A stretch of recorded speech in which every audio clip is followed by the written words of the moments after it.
네. 오늘 역시 우리 지난주에 이어서 우리 김두한 목사님 양자역학과 기독교 신앙에 대한 말씀을 창세기 1장 1절에서 5절까지 한 목소리로 합독하시면서 한번 말씀을 보고 우리 김두한 목사님 한마디 말씀 전해 주시겠습니다. 같이 한 목소리로 읽겠습니다. 시작. 태초에 하나님이 천지를 창조하시니라. 땅이 혼돈하고 공허하며 흑암이 깊음 위에 있고 하나님의 영은 수면 위에 운영하시니라. 하나님이 이르시되 빛이 있으라 하시니 빛이 있었고 빛이 하나님 보시기에 좋았더라. 하나님이 빛과 어둠을 나누사 하나님이 빛을 낮이라 부르시고 어둠을 밤이라 부르시라. 저녁이 되고 아침이 되니 이는 첫날 첫째 날이라. 네, 오늘 5번째 양자역학과 기독교 신앙에 대한 말씀을 증거하실 텐데 많은 은혜 받으시기 바랍니다. 아멘. 네, 우리 다 같이 기도하시겠습니다. 하나님 감사합니다. 오늘도 우리의 가운데 귀한 주의를 허락하여 주시고 또한 세대에 대한 통찰력을 갖게 하여 주시며 이 마지막 때에 이단으로 말미암아 또한 무신론자들로 말미암아 그의 신앙의 흔들림이 있는 이러한 모든 자들에게 하나님의 말씀으로 다시 한번 온전히 세워 주시옵소서. 말씀이 회복되게 되어 주시고 말씀의 능력이 교회와 모든 주를 믿는 성도들에게 성신의 능력으로 더집혀 주시옵소서. 감사하며 예수님 이름으로 기도드리옵나이다. 아멘. 저 물 좀 갖다 주시죠. 예. 저희가 계속해서 양자역학과 기독교 신앙이라고 하는 제목으로 말씀을 시작한 지 1월 첫째 주부터 시작됐는데 벌써 2월 달을 맞이했습니다. 처음에는 단순하게 왜 이 특강을 준비하는가라는 말씀을 드렸을 때 성경에 관련된 신뢰성을 회복하기 위한 부분이 크다라고 말씀을 드렸는데 지금 여러 해를 거치면서 여러 번의 특강을 거치면서 오히려 제가 이 준비 중에 많은 은혜를 받고 그 다음에 이쪽으로 갖다 주시기 바랍니다. 많은 은혜를 받게 됐고 또한 이 부분들에 대해서 제가 많은 생각을 하게 되는 계기를 갖게 됐습니다. 단순하게 시작되었던 것이 본의 아니게 제가 올해 들어서 여기에 관련된 책들을 좀 많이 보게 됐고요. 여기에 대한 생각들을 좀 깊게 다시 한번 생각하는 계기를 갖게 됐습니다. 저희가 21세기 들어서 양자 기술을 기반으로 한 산업 발전이 많이 일어나고 있어요. 그래서 우리가 대중 강연에서도 양자역학이라고 하는 개념이 쉽지가 않은데도 불구하고 많은 사람들이 유튜브를 통한 양자역학에 관련된 강연들을 많은 사람들이 보고 있는 것을 알게 됐습니다. 그래서 이 부분들은 단순하게 양자역학에 대한 호기심이다라기보다는 어떻게 보면은 시대정신일 가능성이 있다라는 생각을 제가 하게 됐습니다. 우리가 지금 21세기를 살아가지만 실제적으로 우리의 그 역사를 보면 그 역사 안에 일어났었던 일들이 바로 우리가 신학이랑 관련된 신의 존재에 관련된 부분에 연계되었다라는 것을 쉽게 알 수가 있습니다. 제가 이 내용을 준비하면서 과학 철학이라고 하는 영역에 대한 관심이 있었고 철학적인 부분, 특히 과학 철학에 대한 책들을 읽고 있었던 것을 다시 한번 정리하게 되었습니다. 여러분들이 잘 아시는 것처럼 지금 우리의 이 신학은 이전에 우리가 교부시대 때 초대교회에서부터 한 5세기, 6세기에 걸친 교부시대 때 있었던 기독교 신학이라고 합니다. 그리고 저는 합동축 목사이기 때문에 그런 전통 기독교 신학으로 공부를 했고 지금도 그것에 갖추어져 있습니다.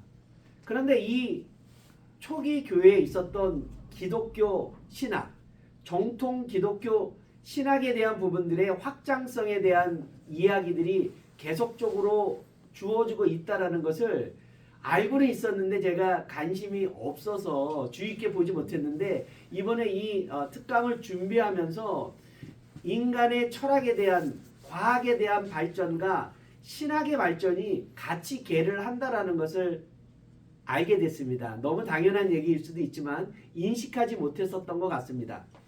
우리가 흔히 말해서 르네상스라고 하는 그러한 문의 부흥을 여러분들은 알고 계실 것입니다. 우리가 중세와 근대로 구분하는 그 르네상스가 실제적으로 신학에서도 우리의 철학과 신학에서도 크게 영향을 주었다라는 것이죠. 우리가 보통 르네상스는 14세기, 16세기에 구분이 되어집니다. 이 르네상스는 인간의 이성에 관련된 부분들에 대한 초점이 맞춰져 있습니다.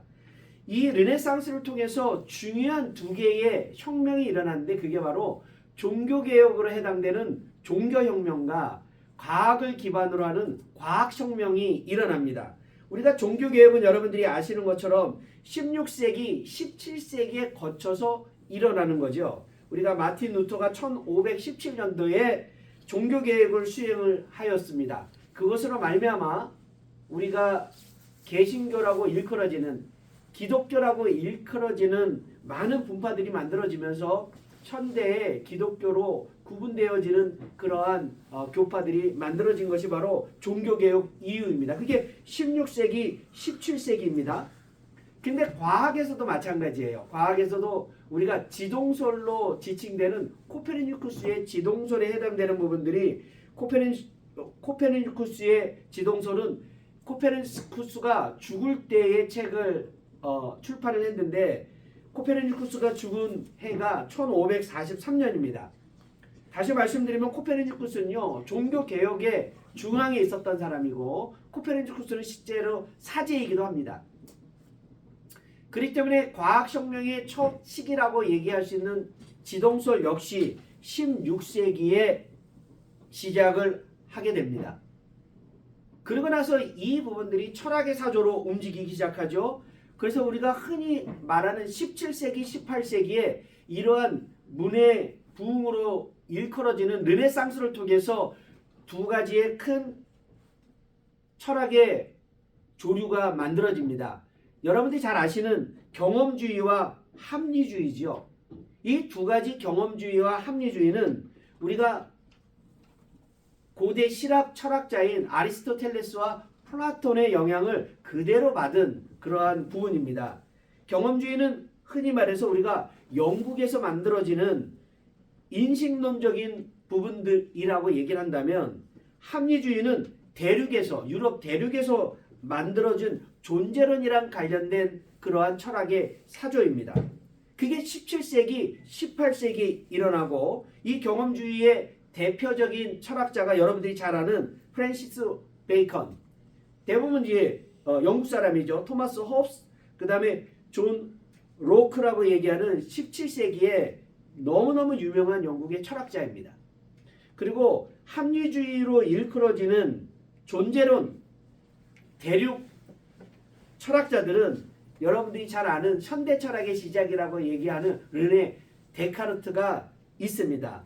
데카르트, 스피노자, 라이프니치, 헤겔로 연결되어지는 이러한 철학자들의 계보가 있습니다. 이 계보가 바로 17세기, 18세기에 일어난 철학의 사조입니다. 그래서 이 두 개를 합친 사조가 바로 계몽주의로 일컬어지는 이성을 중요하게 하는 이 경험주의와 합리주의를 하나로 하는 칸트가 나오게 되고, 칸트는 순수이성 비판, 실천이성 비판, 판단력 비판이라는 세 개의 책으로 말미암아서 진짜 이성의 중요성을 중요하게 하고, 이 계몽주의로 인한 신학이 엄청난 센세이션을 일으키게 됩니다. 그래서 우리가 흔히 말하는 그 이전에 있었던 신학을 우리가 보통 전통주의 신학자라고 얘기를 했을 때, 이 계몽주의, 이성을 중요시하는 계몽주의로 나온 그러한 신학이 바로 자유주의 신학이라고 하는 슐라이마허의 자유주의 신학이고, 이 자유주의 신학으로 말미암아 기독교가 퇴색이 됐고 많은 신앙자들이 그의 신앙을 잃게 되는 계기가 됐으며, 더 나아가서 이 자유주의로 인하여 유럽의 신앙이 흔들리게 되는 계기가 됐다라고 평가가 됩니다. 그래서 이 슈나이마흐의 이 자유주의를 다시 한번 회복하기 위해서 신전통주의라고 하는 칼 바르티의 신학이 나오고 우리가 신학에 대한 부분들을 다시 진행이 되고 19세기, 20세기 들으면서 흔히 우리가 변증이라고 기독교 변증이라고 하는 이 영역들이 엄청나게 큰 영향력을 끼치게 됩니다. 보통 우리가 기독교 변증이라고 얘기하면 특히 이단에 관련된 부분들이 발생이 됐을 때 초대교회 때 기독교 변증가들이 많이 일어났는데 19세기, 20세기 때에 이 자유주의에 대응하기 위해서 기독교 변증이 상당히 크게 발전을 했다라는 사실도 또한 알게 되었습니다. 우리가 흔히 말하는 과학혁명이라고 일컬어지는 부분의 마지막이라고 하면 역시 뉴턴이죠. 뉴턴이 17세기, 18세기의 과학자입니다. 앞에서 제가 말씀드렸었던 것처럼 뉴턴 역학으로 흔히 고전 물리학이라고 얘기하는 뉴턴이 17세기, 18세기에 발전이 되고 뉴턴의 역학은 한마디로 수학이 얼마나 중요한지에 대한 부분들이 부각이 되게 됩니다. 그래서 18세기, 19세기를 거치면서 수학이 엄청나게 발전이 되게 되고 이 수학의 발전이 과학의 발전, 특히 물리의 발전을 더 가속하게 됩니다. 그래서 제가 물리학을 여러분들에게 설명할 때 본의 아니게 수학에 대한 부분들을 설명을 드릴 수밖에 없는 이유가 그렇습니다. 왜냐하면 말로만 설명될 수가 없습니다. 물리학이라고 얘기하는 것은 어떤 자연선상을 하나의 equation of motion, 운동 방정식으로 나타냈기 때문에 그래요. 그래서 이 방정식을 얘기하고 이 방정식이 어떤 의미가 있는지에 대한 말씀을 드려야지 이해가 됩니다. 왜 제가 이 말씀을 드리냐면 많은 목사님들이 또한 우리 강단에서 과학에 대한 부분들에 대한 적용으로 설교를 하신다든지 그 다음에 이 과학에서 특히 이제 현대 물리학이라고 일컬어지는 20세기의 양자역학 같은 이러한 부분들을 인용하실 때 그 내용에 대한 과학에 대한 내용으로 설명을 하실 때가 있어요. 그냥 인문학적인 그런 내용으로만 설명하시는데 그래서 문제가 되는 겁니다. 이 물리학이라는 학문은요. 수식에 의해서 이루어진 것이기 때문에 이 수식의 의미를 이해하지 못하면 정확하게 그곳에서 말하고자 하는 게 무엇인지 알 수가 없습니다. 그래서 제가 여러분들이 조금 힘들다라고 생각하는데도 불구하고 제가 자꾸 수식을 보여주는 이유가 그래서 그런 겁니다. 그러니까 여러분들이 수식을 보시면 수식의 알러지 반응을 보이지 마시고 여러분들 직접 계산하고 그럴 필요는 없습니다. 어떤 과정들을 통해서 결과가 나오고 그 결과를 어떻게 해석하는지에 대한 말씀을 드리려고 제가 본의 아니게 수식을 말씀을 드리는 겁니다. 그렇기 때문에 수식이 없는 과학을 설명하게 되면요. 이 수식을 아시는 분은 상관없는데 수식을 모르시는 분은 그냥 상상의 나래를 펼쳐서 원래의 개념이랑 전혀 다른 개념의 얘기를 하기 때문에 제가 계속적으로 수식을 보여드리고 있는 것입니다. 오늘은 드디어 양자역학이 어떻게 태동이 됐는지에 대한 말씀을 드리는데 제가 앞에서 이 역사에 대한 말씀을 드린 이유는 많은 분들은 그냥 양자역학에 대한 얘기들을 하시는데 이 물리학자들이 이 양자역학이 나오기 위해서 어떠한 과정을 거쳤는지를 보셔야 됩니다. 제가 이 과정을 말씀드리는 이유는 과학자가 자연현상, 어떻게 보면 진리라고 일컬어지는 이 자연현상을 발견하고 그 다음에 그것을 규명하고 해석하고 설명하기 위해서 얼마나 치열하게 나아가는지에 대한 부분을 말씀드리려고 하는 겁니다. 하물며 우리가 하나님을 알아나가는 부분들도 동일한 치열함이 있어야지 된다라는 말씀을 드리고 싶습니다. 물론 과학적인 방법을 사용하라는 것은 아니에요. 그렇지만 이 과학을 통해서 우리가 자연현상을 발견하였으니 과학의 방법을 하나님의 알아가는 부분들에 대해서 일부 우리가 도용을 할 수 있지 않을까라는 생각을 하게 됩니다.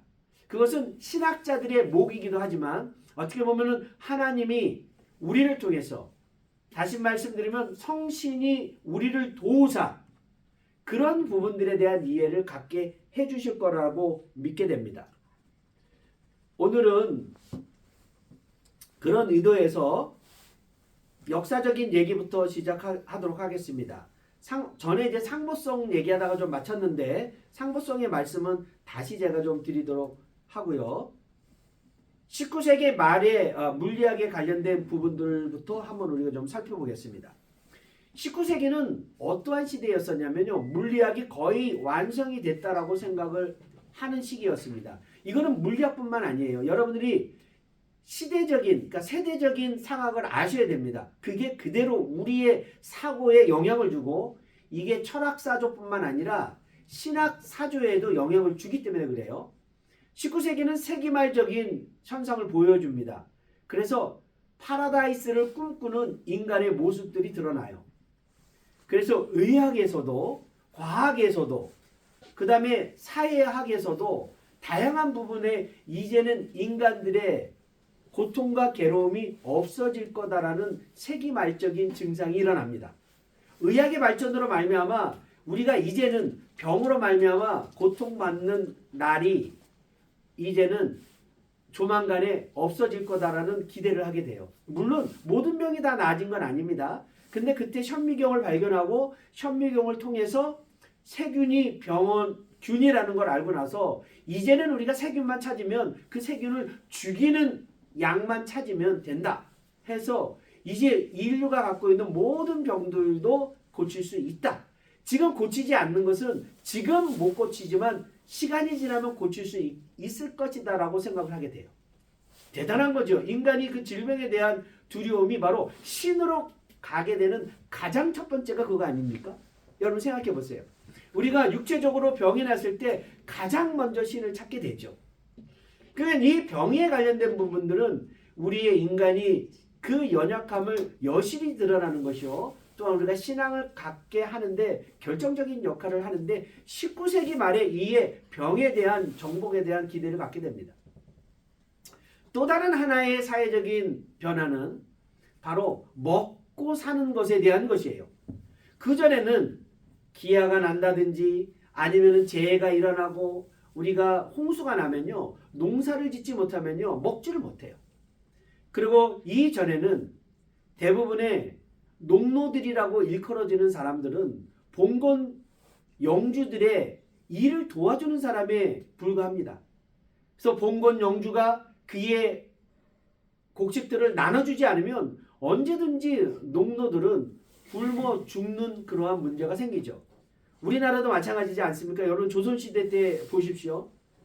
대부분의 평민들은요. 그냥 하루하루 먹고 살아가는데 만족해야 됩니다. 그 평민 중에서 재산이 없어진다든지 아니면 병이 나서 문제가 생기잖아요. 그러면은 천민이 됩니다. 노비가 되죠. 몇몇 양반으로 일컬어지는 사람들만 배부르고 대부분의 평민들은 먹고 사는 것도 수월하지 않는 우리 조선시대가 우리 조선시대뿐만 아니라 이때 17세기, 18세기까지도 이런 일이 일어났습니다.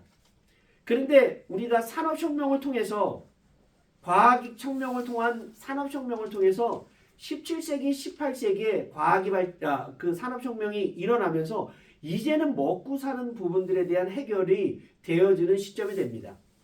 흔히 우리가 자본주의로 일컬어지는 그러한 사조가 이루어지고 물론 자본주의에 반대적인 사회주의도 일어났지만 일단은 먹고 사는 것은 어느 정도 해결이 되는 시대를 겪게 됐습니다. 그게 바로 19세기 말이에요.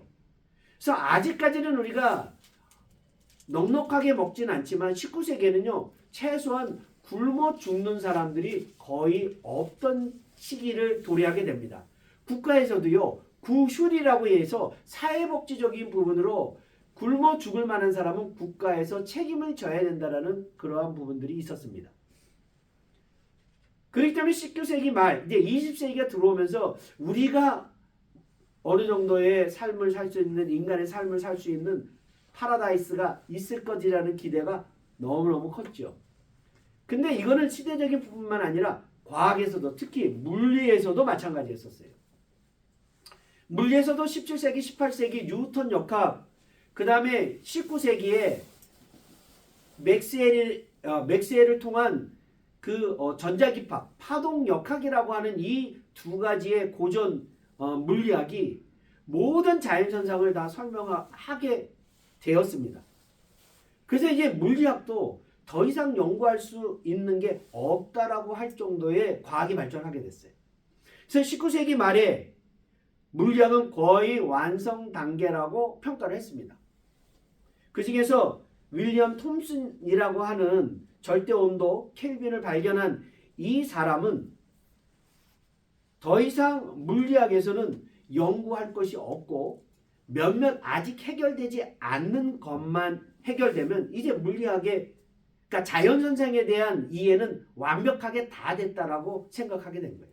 그러니까 인간의 이성의 승리죠. 이제 자연현상이 일어나는 것을 완벽하게 우리가 다 이해하고 있다라고 생각하는 시기가 바로 19세기 말입니다. 그게 바로 지금 현대 물리학이라고 일컬어지는 부분이에요. 여러분 생각을 해보세요. 이때의 기술, 사회적인 분위기, 다양한 사회의 보조 개혁적인 제도들이 인간의 삶이 가장 풍성하다라고 생각하는 시점이 바로 19세기 말입니다.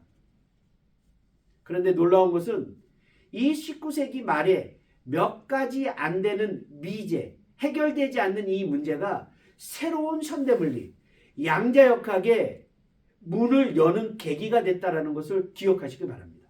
너무 놀랍지 않습니까? 내가 다 안다라고 생각하고 조금만 시간이 지나면 알 거라고 생각하는 이 해결되지 않은 이 문제가 실제적으로는 문제를 풀지 못했던 게 아니라 전혀 다른 패러다임을 갖고 그 문제에 접근해야 된다는 거죠.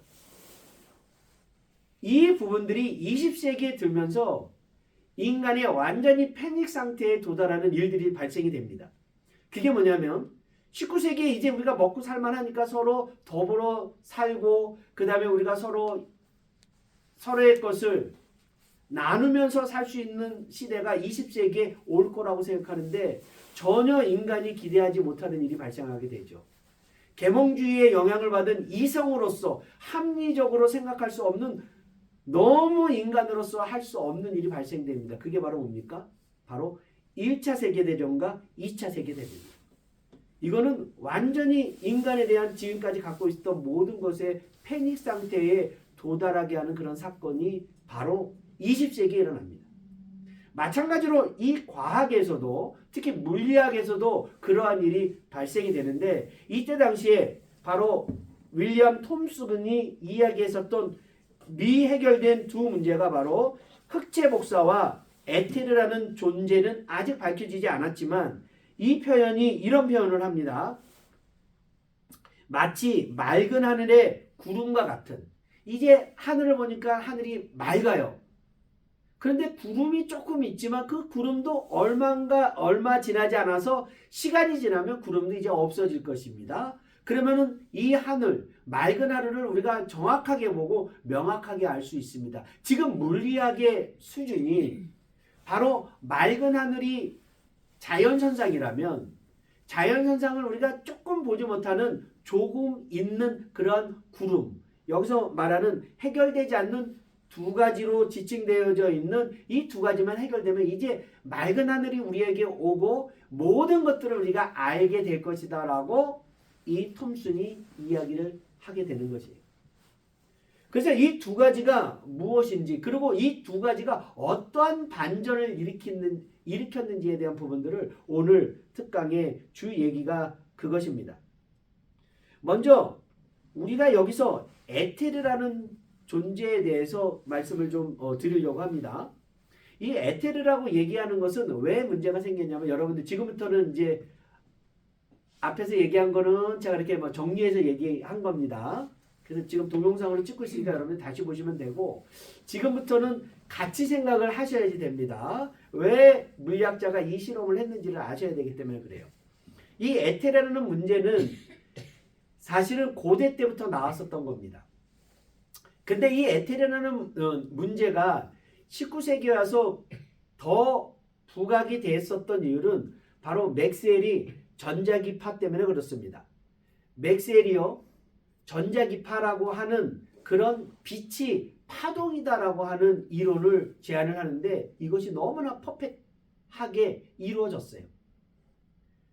이 전자기파에 관련된 이 이론은 이 빛의 속도가 3 곱하기 10의 8승 메타/세크라고 하는 이 빛의 속도까지도 실제적으로 수학적으로 계산을 해냅니다.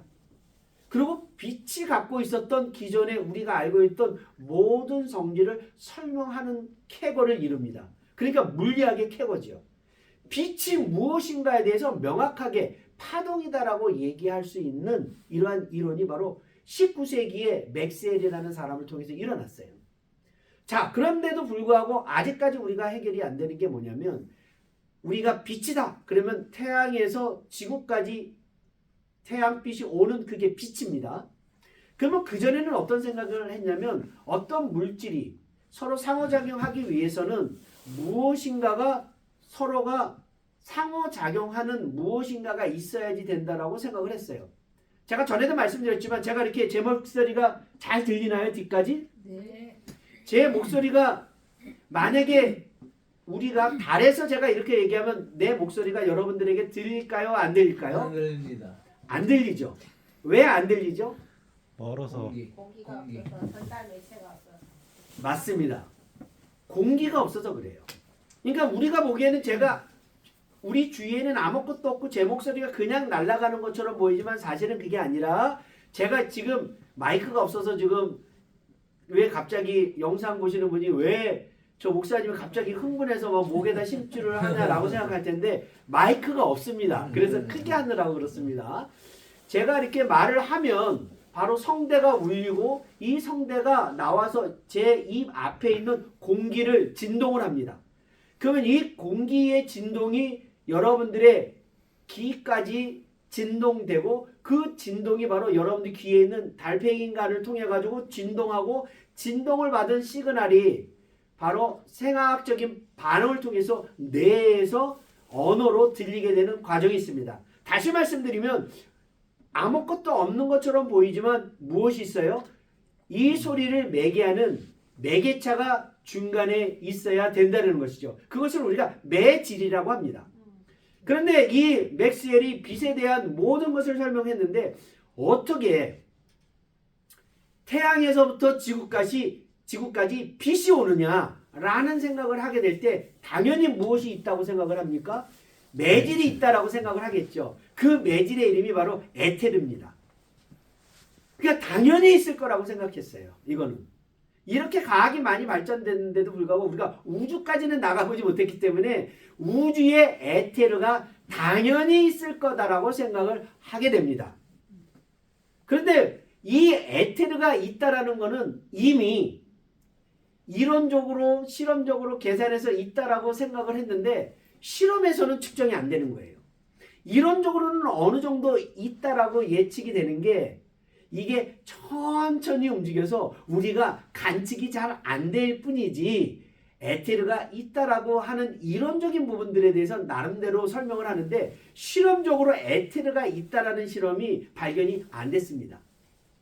그렇기 때문에 이제 맥스웰이 전자파가 나오고 나서 이때 당시에 19세기에 물리학자들의 이슈가 이게 한 이슈 중에 하나거든요. 그러니까 모든 물리학자들이 뭐라고 합니까? 에테르를 찾으라! 라고 선포를 하기 시작했죠.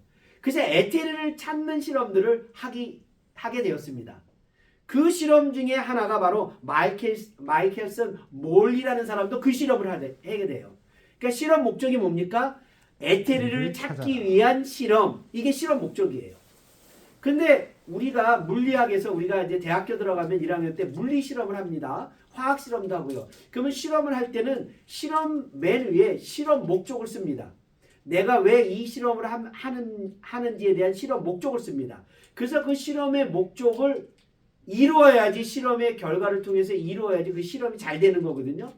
근데 마이켈슨 몰리는 처음에 에테르가 있다라는 실험을 했는데 결론은 에테르가 없는 걸로 나왔어요. 그러면 실험이 잘 된 겁니까? 안 된 겁니까? 완전히 망한 거죠. 근데 이 망한 실험이 나중에는 에테르가 없다라는 것을 증명하는 실험 목적이 바뀌니까 그거를 증명하는 대표적인 실험으로 바뀌었습니다. 결론부터 말씀드리면 에테르는 없습니다. 그러면 이 실험에 대해서 제가 설명을 드리려고 했는데 제가 앞에 서론이 좀 길어서 시간이 많이 가서 이 실험은 요 그림으로 그냥 대치를 하겠습니다. 간단하게만 그래도 설명을 드린다면 여러분들 이해하기 편안하게 만약에 에테르가 있으면 어떤 흐름이 있지 않겠습니까? 그 흐름을 여기 그림에 보면은 바로 이렇게 화살표로 되어 있는 그냥 물이 이렇게 흐른다고 생각을 해보세요. 그러면은 에테르가 만약에 한쪽 방향에 이렇게 흐른다고 그러면은 여러분들이 잘 아는 것처럼 제가 앞으로 이렇게 갔다가 에테르는 이렇게 흐릅니다. 자, 이렇게 오게 되면 원래 자리에 되돌아올 수 있습니까? 없습니까? 없지요. 그렇죠? 왜냐면 흐름이 있으니까 이렇게 갔다 자기는 똑바로 갔다 그래도 다시 오면은 이렇게 가니까 여기서 우리 많이 아는 것처럼 그리고 만약에 이쪽에 거스르지 않고 가게 된다면 이렇게 갔다가 이렇게 오면 어떻게 됩니까? 자기 자리로 오게 되죠. 만약에 에테르가 흐름이 있다면 에테르를 가로지르는 쪽으로 갔다 온 빛과 직각으로 갔다 온 빛이 있다면 차이가 있을까요? 없을까요? 당연히 차이가 있어야 되죠. 실험의 내용은 그 내용입니다. 그러니까 에테르가 어떤 한 방향이 있다고 했을 때 직각으로 갔다가 자기 자신을 올 때와 그냥 에테르의 흐름이랑 똑같이 갔다가 온 놈은 분명히 차이가 있습니다. 에테르가 있다면.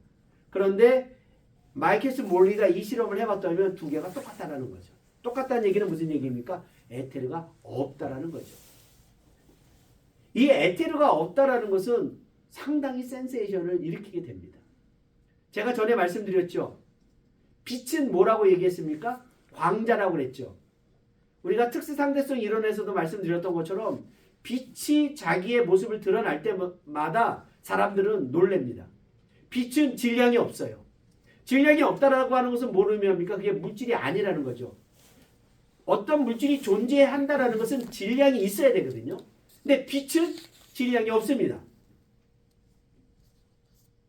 이러한 하나의 사건이 일어날 때마다 과학자들뿐만 아니라 다른 일반 사람들도 우리가 알고 있는 지식이 틀렸다라는 것에 대한 멘붕이 오기 시작하는 거죠. 두 번째에 대한 부분들은 블랙바디 레디에이션이라고 하는 흑체 복사 곡선입니다.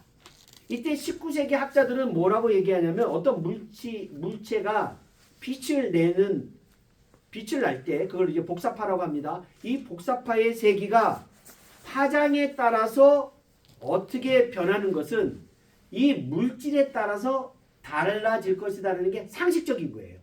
여기서 중요한 거는 여러분들은 이게 왜 상식적이지? 라고 생각하실 수 있다. 아무튼 상식적인 거예요. 그러니까 우리가 자동차 운전을 할 때 저기 속도를 측정하는 게 있는데 60km인데 내가 100km로 가면은 무조건 찍히죠. 그러면 날라오죠. 그거 누가 안 가르쳐줘도 알지 않습니까? 그런 거라고 생각하시면 돼요. 그러니까 이 물체에서 복사파의 세기는 바로 파장에 따라서 물질들이 다를 것이다라고 생각을 하고 있었던 건데 실제로 실험을 해봤더니만 1859년도에 키르히호프라는 사람이 실험을 해봤더니만 오직 온도로만 결정된다라는 실험 결과가 나오게 됐어요. 그게 바로 이쪽에 보이는 이 그림입니다. 이게 도대체 이 그림이 무엇인가라고 하는 것을 알 수가 없었어요. 그래서 19세기 말에 이것이 어떻게 나왔는지에 대한 설명들을 또 물리학자들이 엄청나게 붙어서 이야기를 하게 됩니다. 뒤에서 제가 조금 더 설명을 드리겠지만 흑체 복사 곡선은 다시 한번 설명을 드리겠지만 아무튼 간에 이거를 맞추기 위해서 커브가 어떻게 되냐면 이렇게 올라갔다가 내려오는 이런 부분이고요. 보통 태양의 온도가 5000도라고 얘기를 하거든요. 여기 5000K라고 되어 있는 이 5000도가 됐을 때 한 6000도 되죠. 5000도에서 한 6000도 됐을 때 여기가 빨주노초 파남보라고 되어 있는 여기가 최고값을 갖지 않습니까? 가시광선에 해당되는 그런 부분입니다. 요건 뒤에서 제가 다시 한번 설명을 드릴게요. 아무튼 간에 중요한 것은 뭐냐면 이런 형태의 온도에 따라서 이런 형태, 그러니까 온도, 요 K라고 하는 게 온도입니다. 온도에 따라서 커브가 달라진다라는 것을 발견하게 됐어요. 실험으로. 설명을 못했습니다. 그래서 어떤 사람은 빈이라는 사람이 블라블라블라블라 계산했더니만 여기 0에서부터 여기까지는 설명을 했어요. 그래서 이제 빈의 공식이라고 얘기하는데 얘는 계속 증가합니다. 이게 중간에 꺾여야 되는데 꺾이질 않네. 또 다른 한 사람은 1900년도에 레일리진스라는 사람들이 연구를 해서 여기는 끝에서부터 왔는데 계속 올라가. 꺾이질 않네. 그러니까 저쪽 파장에 따라서 이 앞쪽과 끝쪽은 설명이 됐는데 이게 꼬부라져야 돼. 꼬부라지지 않는 거예요. 계속 올라가고 계속 이렇게 되고. 이게 바로 19세기의 가장 큰 어려움이었습니다. 이 흑체 복사 곡선을 설명하기 위한 인간의 노력이 바로 양자역학을 열게 되게 된다는 것이에요. 자, 그렇다면은 이제 19세기 말에 이 두 가지의 문제를 부각을 시켰던 건 이 두 가지 문제만 있다라는 뜻이 아니라 바로 19세기의 물리학은 이미 완성된 것이다라고 생각을 하고 이 두 가지 정도만 해결되면 이제는 더 이상 물리학에서 연구할 게 없다라는 그 시대에 이 해결되지 않는 이 문제가 양자역학을 시작하게 되는 계기가 됐다는 거죠. 그래서 우리가 양자역학으로 인도하는 사건, 제가 여기에 있는 강의하는 저희 지도교수, 그러니까 제가 핵물리를 전공했는데 핵물리를 물리학 박사학위를 받을 때 저를 지도해 주신 인하대학교의 차동우 교수님의 그 강의안을 참조했음을 말씀드립니다. 왜냐면 차동우 교수님이 저거 내가 다 한 건데 이러시기 때문에 제가 한 게 아니고 우리 차동우 교수님의 강의안 중에서 제가 필요한 부분들을 가져왔고 여기 있는 그림들도 대부분은 그 교수님의 강의안에 있다라는 말씀을 드리면서 설명을 시작하겠습니다. 우리가 양자역학으로 인도하는 이제 양자역학에 대한 필요한 그 이론들이 만들어지는 세 가지의 크게 사건이 바로 뭐냐면 첫 번째는 선 스펙트럼이라고 하는 것입니다. 그전에는 우리가 어떻게 생각했냐면요. 어떤 물질이 빛을 방출하잖아요. 그 빛을 방출해가지고 그거를 디텍트하면 위에 있는 것처럼 이렇게 연속적으로 연속 스펙트럼을 만듭니다. 저게 당연하다고 생각한 거예요. 제가 자꾸 당연하다라고 생각한다라는 그거에 주목해 주시기 바랍니다. 그러니까 우리가 하나님을 믿는 게 당연하다라고 생각하는 부분들이 지금 새롭게 바뀔 수 있다라는 여러분들의 사고의 확장을 말씀드리려고 제가 자꾸 당연하다라는 말씀을 드린 겁니다. 모든 사람들은 이 연속 스펙트럼 이렇게 빛이 연속으로 되어 있는 저것이 빛에서 나오는 스펙트럼이라고 생각을 했는데 이제 측정이 점점 기술이 발전되면서 이 아래와 같이 이게 선으로 이렇게 보여지는 저런 선 스펙트럼이 발견이 됐는데 왜 저렇게 선 스펙트럼이 되는지를 알 수가 없는 거예요. 측정은 됐는데. 이게 이제 수소 원자거든요. 수소 원자에서 나온 선 스펙트럼 4개를 이야기를 했는데 왜 이렇게 되는지 알 수가 없는 거죠. 저것을 설명을 해야 되는 거예요. 저거를 설명하기 위해서 뭐가 나왔다? 양자역학이 나왔던 거예요. 그러니까 고전역학으로는 뉴턴 역학과 맥스웰의 전자기파의 파동역학으로는 이걸 설명할 수 없는 이러한 사건들이 나와서 새로운 체제가 양자역학이라고 하는 새로운 체계가 나오고 이런 현상이 일어나는 것은 미시적인 세계의 영향 때문에 나타났다는 것을 알게 된 거죠. 그리고 아까 보여드렸던 것처럼 이런 블랙바디 레디에이션 같은 경우도 마찬가지라는 거죠. 왜 저렇게 커브가 저렇게 온도에 관련되며 그 다음에 왜 올라갔다 내려왔는가 에 대한 부분을 해결하기 위해서 물리학자들이 전심으로 전력하게 되고 20세기에 이 부분들이 양자역학의 태동을 불러일으키게 된 겁니다. 또 다른 하나는 바로 원자핵입니다.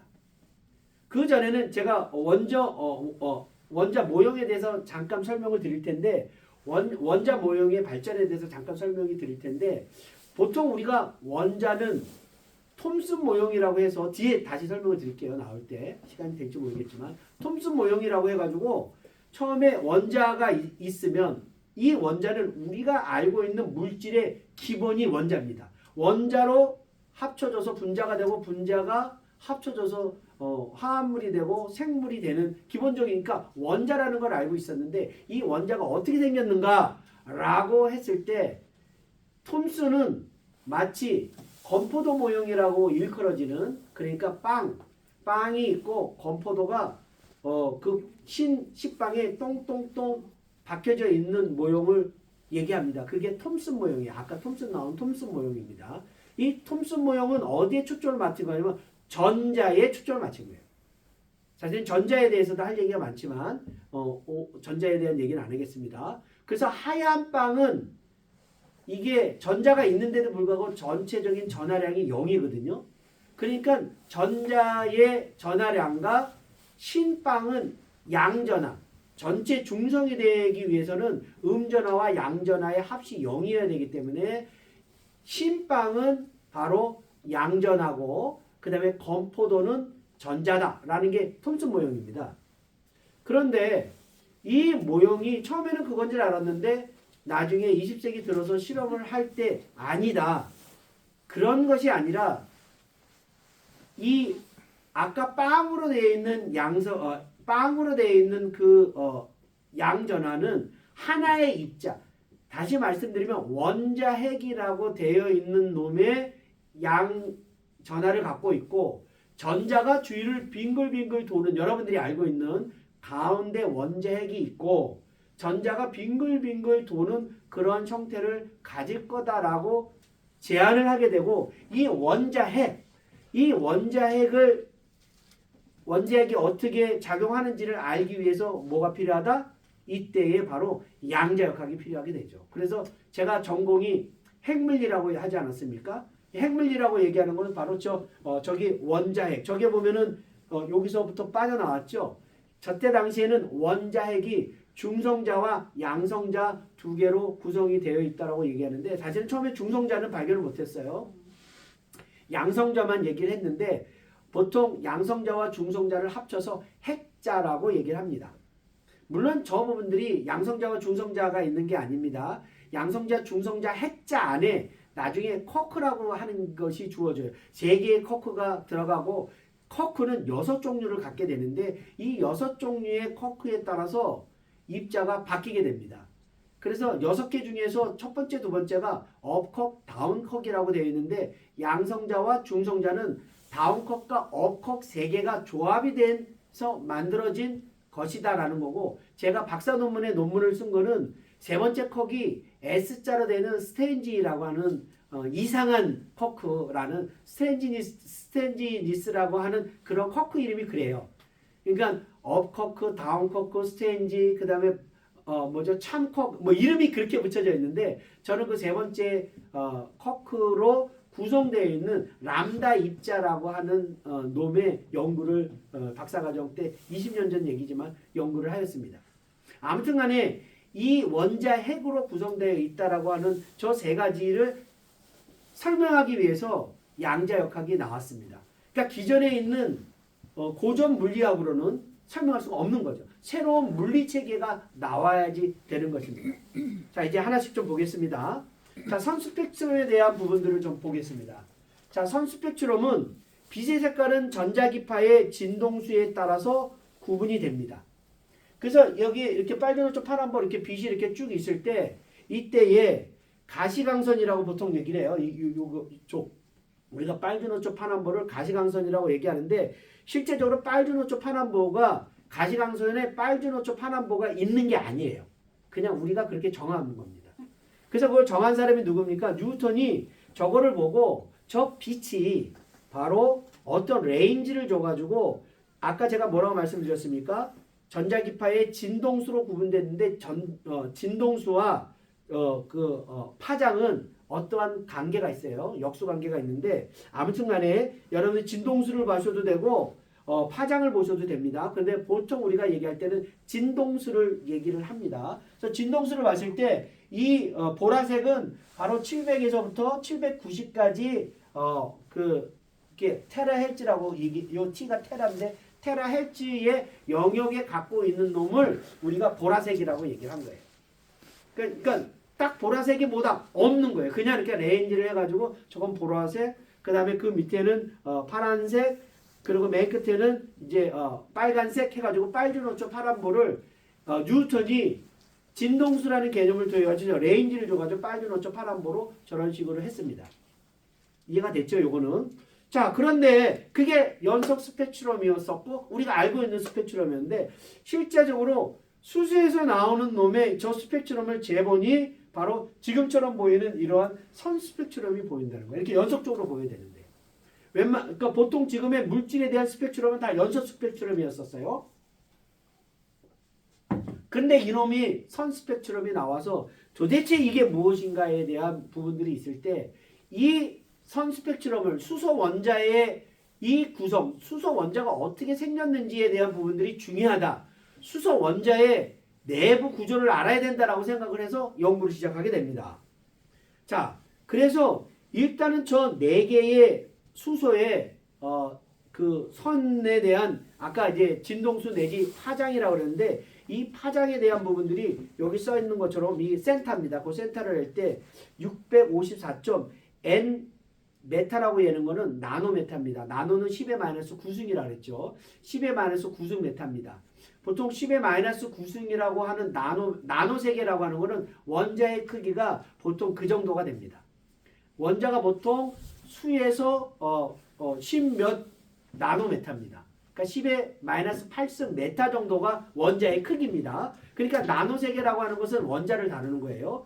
그래서 이 부분들은 원자세계에서 나오는 것이다라고 했고 이거를 656, 486, 433, 410 여기의 위치에 대한 진동수 내지 파장을 통해 가지고 이거를 찾아냈어요. 실제적으로. 자, 그래서 저놈이 어떤 건가라고 얘기를 해서 그때 1885년도에 수학자입니다. 발모가 저놈이 첫 번째, 두 번째, 세 번째, 네 번째인데 이제 뭔가가 규칙성이 있지 않을까라고 생각을 해서 수학자니까 그냥 이 숫자를 보고 그냥 막 이렇게 작업을 해가지고 발모 공식이라는 걸 만들게 됩니다. 그게 바로 이겁니다.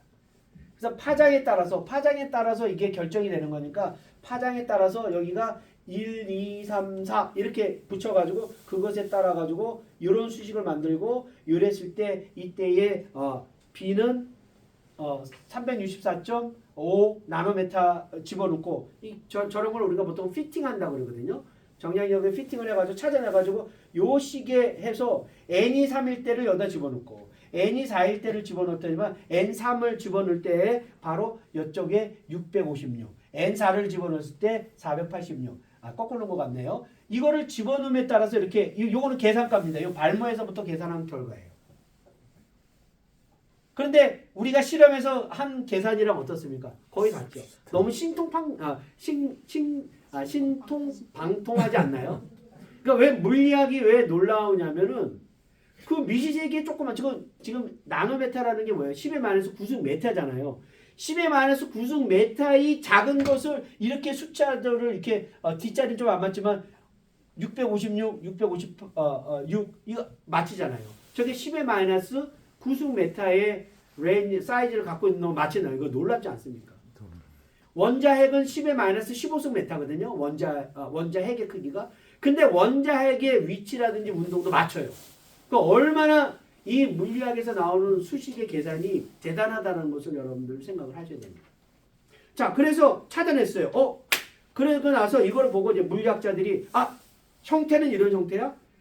자, 그러면 이제 우리가 수식의 분석을 통해서 찾아냈어요. 그러면 얘가 어떻게 나왔는가? 이 오리진, 그러니까 막 해가지고 찾았는데 오리진을 찾자. 당연히 오리진을 찾아야 되죠. 이때에 루드베리라는 사람이 이 물리학자입니다. 이 발모 공식을 일반화하는 작업을 통해서 아까 그 발모 공식 이거죠. 해가지고 블라블라 이렇게 막 블라블라 해가지고 요런 형태. 그러니까 얘랑은 같은 형태라고 보시면 돼요. 그러니까 뭐만 한 거냐면 수식을 다른 형태로만 바꾼 겁니다. 그래서 이게 루드베리 공식이라고 하는데 여기서 중요한 게 뭡니까? 그러니까 RH는 그냥 상수인데 N1, N2. 그러니까 N이 자연수거든요. 그러니까 저기다 집어넣으면 띄엄띄엄 값을 갖게 되는 거죠. 띄엄띄엄 값을 갖게 돼요. 그래가지고 이제 이 선 스펙트럼에 대한 부분들까지도 설명을 했어요. 수식적으로 설명을 했어요. 그런데 왜 원자가 어떻게 생겼길래 이런 루드베리 공식 같은 이러한 형태를 갖는지에 대한 오리진을 찾아야 되죠. 사랑하는 성도 여러분, 제가 여러분들에게 얘기하는 것 지금 앞에 거 다 잊어먹어도 돼요. 물리학자들이 이 선 스펙트럼이 나온다라고 하는 것 때문에 고민을 해서 그거를 설명하는 수식에 나왔습니다. 수식에 나와서 여기 수식에다 집어넣으면 이 선 스펙트럼이 다 설명이 됐어요. 물론 다 설명은 안 되지만 거의 설명이 됐어요. 자, 그러면 이제 내가 무엇인가를 찾았구나, 행복하다, 해피하다, 끝나면 안 된다라는 거예요. 내가 신앙생활에서 난 너무 기뻐, 나는 너무 즐거워, 내가 교회 나오는 게 행복해, 내가 교회에서 봉사하는 게 행복해, 여기서 끝나시면 안 된다라는 것이에요. 왜 내가 주의 일을 하면서 행복하는가? 내가 하나님의 소명 가운데 살아갈 때 왜 하나님의 인도하심에 대해서 내가 민감하게 반응하고 그것으로 느껴지는 죄의식, 그것에 대한 회개에 대한 깊은 사유를 끊임없이 하셔야 된다는 거예요. 왜 내 안에 이런 게 일어나는지에 대한 생각을 하셔야 되는 거예요. 왜 그러냐면 만약에 여러분들이 그런 부분들에 대한 깊은 사유를 안 하시잖아요. 그러면 여러분들이 신앙이 떨어지고 뭔가 어려워지잖아요. 그럼 여러분들 신앙이 어떻게 됩니까? 신앙을 버리는 상태가 발생이 되죠. 그게 사단 마귀가 그 사람의 약점을 알고 이런 믿음에 대한 명확함이 없을 때 이 수식은 왔는데 어느 시점 이 수식이 맞는 거야? 이거 왜 나왔어? 그러면 대답을 못하게 되면 그러면 신앙이 흔들린다는 것이에요. 그래서 우리의 신앙에 대해서 가장 중요한 게 뭡니까? 바로 예수 그리스도죠. 우리의 구원이 어떻게 이루어졌습니까? 영원히 죽었던 우리는 도저히 구원받을 수 없는 존재입니다. 우리는.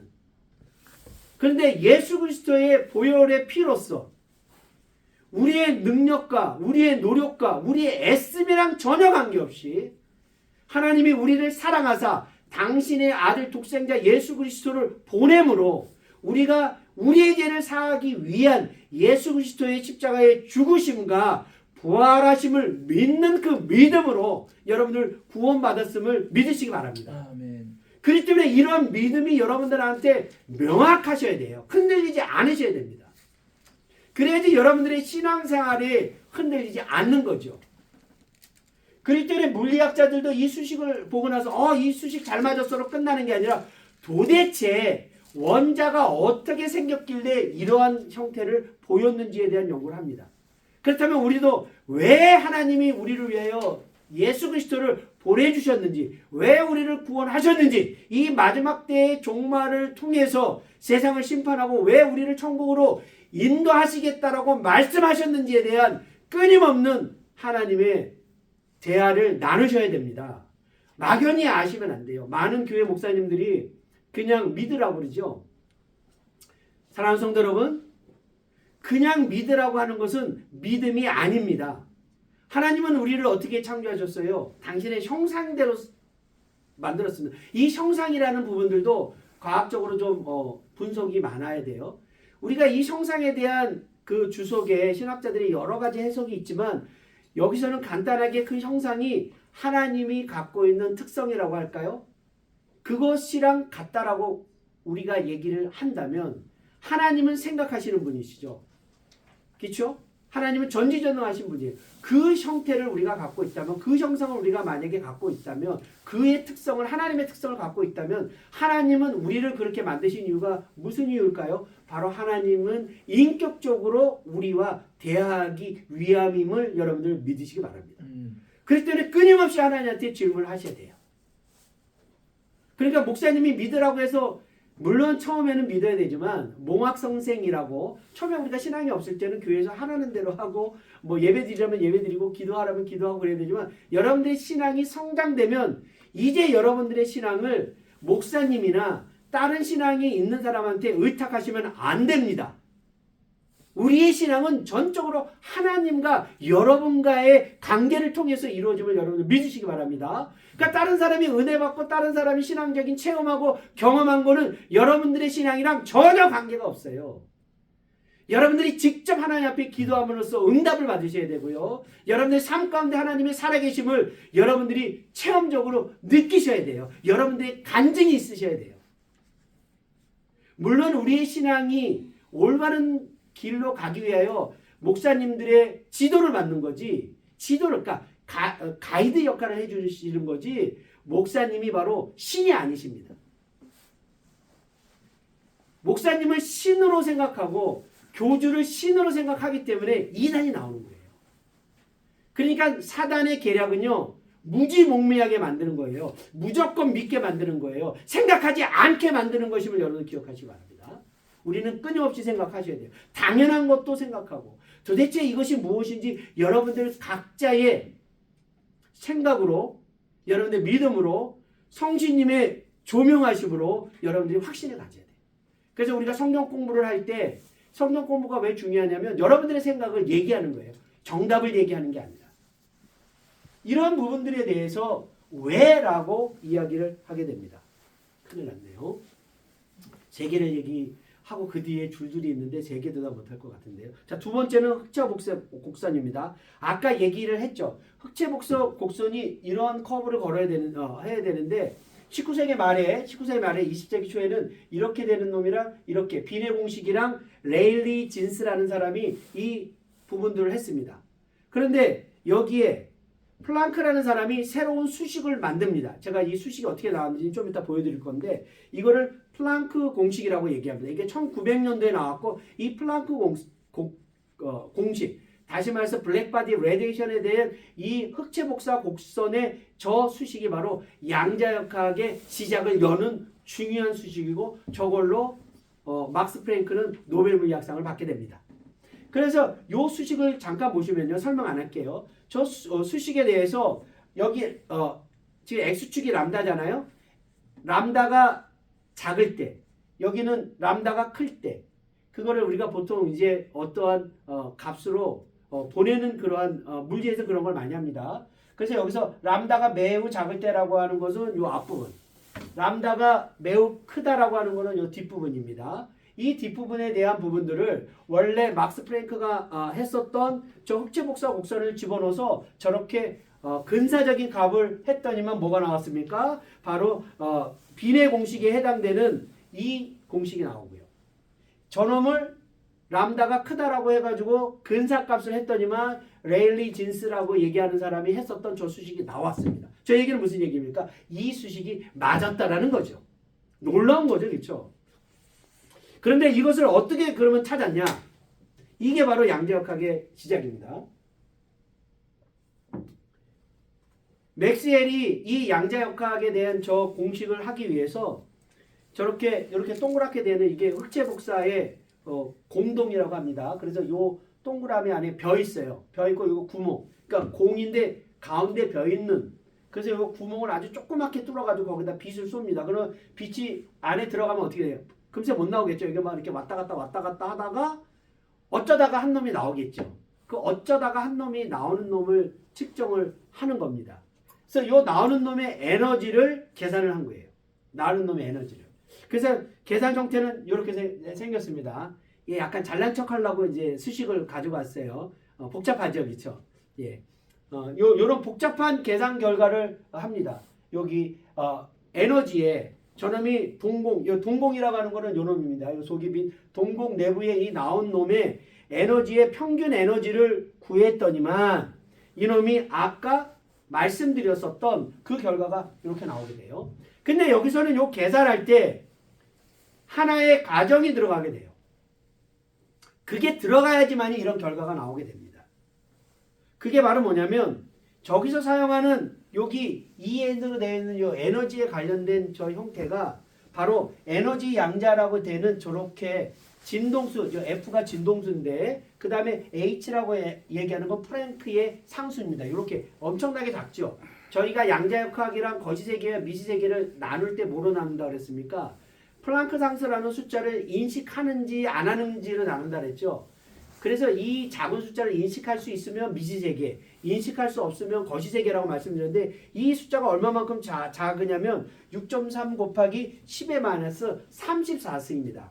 34승은요 0.00000000000000000000000 정도 되고 나서 그 다음에 663 이렇게 된다는 뜻이에요. 이거 엄청나게 작은 숫자죠. 이 숫자를 가늠할 수 있으면 그러면은 미시적인 세계라고 얘기를 합니다.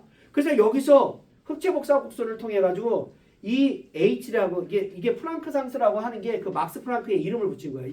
이 계산에게 저런 식으로 원래는 H라는 건 그냥 상수를 집어넣고 진동수에 이게 이렇게 주어졌다는 얘기는 무슨 얘기냐면요. 진동수가 에너지에 비례한다라는 얘기예요. 그렇죠. H는 상수입니다. 상수. 그래서 상수의 크기를 재봤더니만 저런 작은 값이 됐다라는 건데 바로 흑체복사 곡선을 통해서 에너지가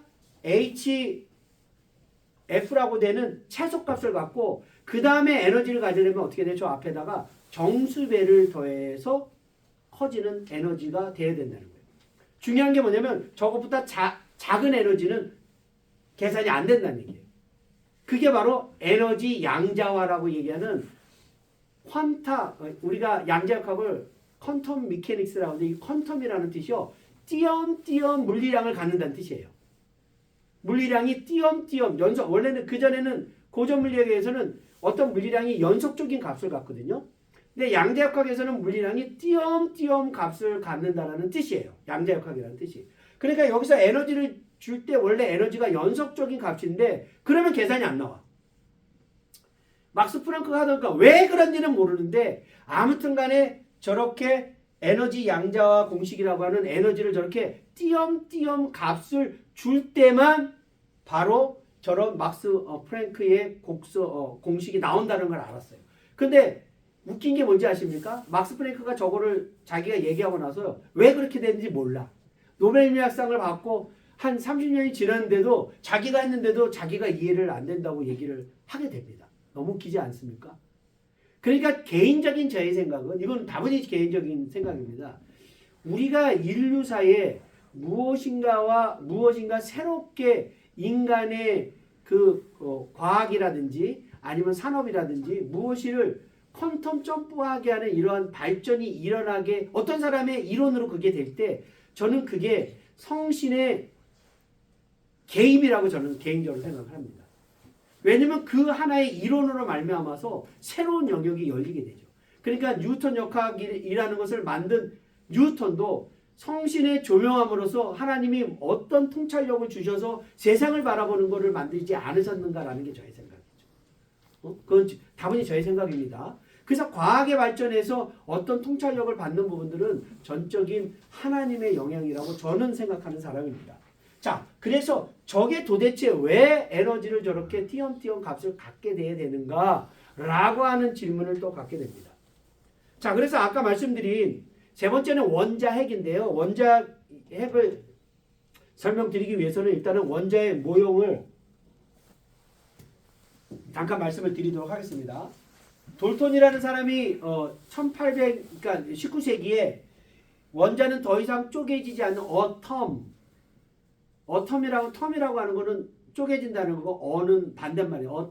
더 이상 쪼개지지 않은 어떤 입자가 있을 것이다라고 하는 이 돌톤이 그게 원자다. 그러니까 이름에서부터 나왔죠. 이런 입자가 있다. 더 이상 쪼개지지 않는 입자가 있을 것이다 라고 제안을 합니다. 그리고 나서 1803년이죠. 톰슨의 영향이 1903년이에요. 100년 지나고 나서 드디어 첫 번째의 원자 모형이라고 일컬어져. 이거 돌톤은 원자 모형이 아니라 그냥 원자가 있다라고 한 거고 그의 모형으로 첫 번째 톰슨이 바로 건포도 모형으로 일컬어지는 여기 빨간 게 바로 전자고요. 그 다음에 여기 전체가 바로 양전하를 띠고 있는 놈이라고 이야기를 하게 됩니다. 그래서 레더포드가 이렇게 전자들이 이렇게 퍼져 있는 게 아니라 퍼져 있고 양전하가 이렇게 퍼져 있고 전자가 있는 게 아니라 실제적으로 가운데에 원자핵이 있고 그 다음에 전자는 그 주위를 빙글빙글 도는 거야 라는 레더포드 모형을 주장을 합니다. 근데 이 레더포드의 모양도 문제가 있어요. 그건 뒤에 설명을 드리겠습니다. 그래서 보화 수소 모형을 만들게 되고 이 보화의 수소 모형이 바로 양자역학의 초기 집적되어 있는 모형입니다. 그래서 제가 보호의 수소 모형까지도 사실 설명을 드릴 겁니다. 그리고 나서 이 원자핵 안에 쿼커도 있고 뭐 이렇게 돼가지고 현재의 원자 모형으로 지금 발달이 되어 있고 지금 우리는 어디에 머물러 있냐면 지금 톰슨 모형에서 1903년이니까 20세기 초잖아요. 그러니까 아직 원자 모형이 되지 않았던 시간입니다. 레더포드가 바로 이 원자, 여러분들이 알고 있는 가운데 원자핵이 있고 전자가 빙글빙글 돈다라고 하는 이러한 모형을 제시를 하게 됩니다. 그랬을 때 이 원자핵에 대한 부분들을 하게 됩니다. 그래서 이 원자핵을 어떻게 발견하게 되냐면 이거는 진짜 인간의 인내로 만들어진 거예요. 무슨 일이 발생됐냐면 여러분들요, 물리에서는요, 우연한 실험을 통해 가지고 새로운 발견을 할 때가 너무 많습니다. 그리고 실수로 한 것이 새로운 자연에 숨겨져 있는 것을 밝혀질 때가 있어요. 여러분들 방사선이라고 들어보셨죠? 키리 부인. 이 방사선도요, 방사선을 발견하려고 발견한 게 아니라 우연히 실수적인 걸로 발견한 게 바로 방사선이에요. 그런 것들이 적지가 않습니다. 그리고 우리가 변하는 자기장이 전기장을 만든다. 이런 부분들도 자석이 움직이는데 전류가 생기는 이런 부분들도 우연히 발견된 거예요. 그러니까 무엇인가에 열심히 하다 보잖아요. 그러면 예상하지 않는 결과를 얻게 됩니다. 자, 마찬가지로 여기서도 무슨 일이 발생이 되냐면 금박으로 되어 있는데 알파선을 쏴줬어요. 알파선은 되게 무거운 입자예요. 그래서 얇은 금박에다가 알파 입자라고 하는 무거운 입자를 치면 마치 어떻게 생각하면 되냐면요. 이런 종이가 있을 때 무거운 돌을 던지면 어떻게 돼요? 그냥 통과하지 않습니까? 이게 일반적인 생각이에요. 그러니까 여기 알파선이라고 하는 플루토늄에서 나오는 알파선을 금박에다 때리면 형광 스크린에다가 알파 입자가 이렇게 보이게 되겠죠. 그러니까 이게 알파 입자가 돌멩이 종이면 그냥 뚫으면 뒤에 보이는 것처럼 이렇다고 생각을 했거든요. 그런데 가만히 보다 보니까 우연히 이게 뭐지? 그런데 이게 통과하지 않고 이렇게 생기는 전혀 예상하지 않는 이벤트를 발견하게 돼요. 근데 저 이벤트가요, 한 10,000번 쏘잖아요. 그러면 한 3-4개가 발견되는 이벤트예요, 저게. 그러니까 처음에 생각할 때 어떻게 생각합니까? 저건 뭐 에라인가 보다. 왜 실험하면 에라가 있거든요. 이건 내가 잘못 측정했나 보다. 라고 생각했다가 발견하지 못하는 거예요. 제가 왜 이 말씀을 드리냐면 여러분들 신앙도 마찬가지입니다. 신앙도요, 여러분들이 디테일이 되게 중요해요. 이게 디테일 때문에 발견이 된 거거든요. 하나님이 섬세하게 여러분들의 삶 가운데 영향을 찍히는 것을 여러분들이 영적으로 깨어있지 않으면 알 수가 없어요. 여러분, 하나님이 날마다 여러분들을 터치하시는 것을 믿으십니까? 제가 전에 말씀드렸죠. 제가 전에 이제 숫자를 정확하게 말씀 안 드렸는데 지금 이제 마무리할 시간이 돼가지고 지금 우리가 100살을 산다고 하고 100년을 산다고 했을 때 100년을 산다고 했을 때 몇 초 산다라고 전에 제가 질문했는데 몇 초, 대충 몇 초라고 그랬죠? 35초. 예. 제가 계산을 해봤더니 한 약 30억 초가 돼요. 30억 초. 100년을 산다고 할 때. 전에 말씀드렸죠? 우리 지금 인구가 80억입니다. 80억의 그 사람들의 삶이 같은 사람이 몇이나 있겠습니까? 얼굴도 전혀 다르겠지만 얼굴조차도 다르지 않습니까? 천지를 지으신 전지전능하신 하나님이 우리 인간의 80억의 얼굴도 다 다르게 창조하신 하나님이 우리의 삶 30억 초를 1초 1초마다 전혀 새롭게 경험하는 경험을 주실 수 없으실까요? 하나님이 능력이 없어서 안 주시는 게 아니라 우리가 민감하게 그 부분들에 대해서 반응을 안 하기 때문에 그냥 가는 거예요. 여러분들 정말 1초마다 하나님의 새로운 경험을 갖는 여러분들이 되길 주의 이름으로 축원합니다. 여러분들이 그렇게 원하시면 그렇게 하나님이 하실 수 있어요. 여기도 마찬가지예요. 저 하나 나오는 거 저거를 저때 당시 사람들이 저 에란가 봐. 잘못 측정. 만약에 그랬다면 발견 못했다고. 저거를 이상하게 생각하는 사람이 저게 왜 나왔지? 실수가 아닌가? 저거 그러니까 물리학자들은 저런 거 나오면은 해야 돼요. 진짜 에란지 아닌지 해야 돼요. 그래가지고 이 레더포드가 자기 학생에게 저거를 맡깁니다. 맡겨가지고요. 10,000개의 데이터를 봤더니 3-4개가 발견된 걸 알게 됐고, 그럼 왜 저놈이 갑자기 저렇게 튕겨 나올 수 있는 거는 가운데 엄청나게 무거운 입자가 가운데 센터에 있어야 된다라고 결론을 내리게 됩니다. 그런데 여러분들 이 크기가 어떻게 되냐면 원자 크기가 아까 얼마나 했습니까? 제가 10의 마이너스 8승 메타라고 했죠. 근데 이 원자 핵의 크기는 10의 마이너스 15승 메타예요. 그러면은 이 원자 핵과 전체 원자의 크기, 원자 핵의 크기가 몇 배가 됩니까? 10의 7승 내지 8승배가 되는 거죠. 그러면은 그게 어느 정도 되는 겁니까? 여러분들이 쉽게 얘기한다면 인하대학교 캠퍼스 있잖아요. 그러면 인하대 캠퍼스가 원자라면 원자 핵은요 손톱이에요. 손톱.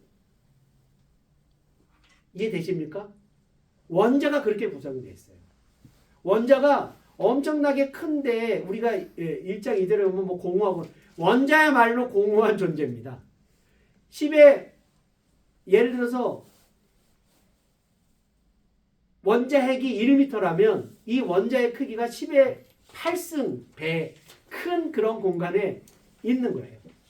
그 가운데 다 비었습니다. 아무것도 없습니다. 그거를 찾아내게 됐죠.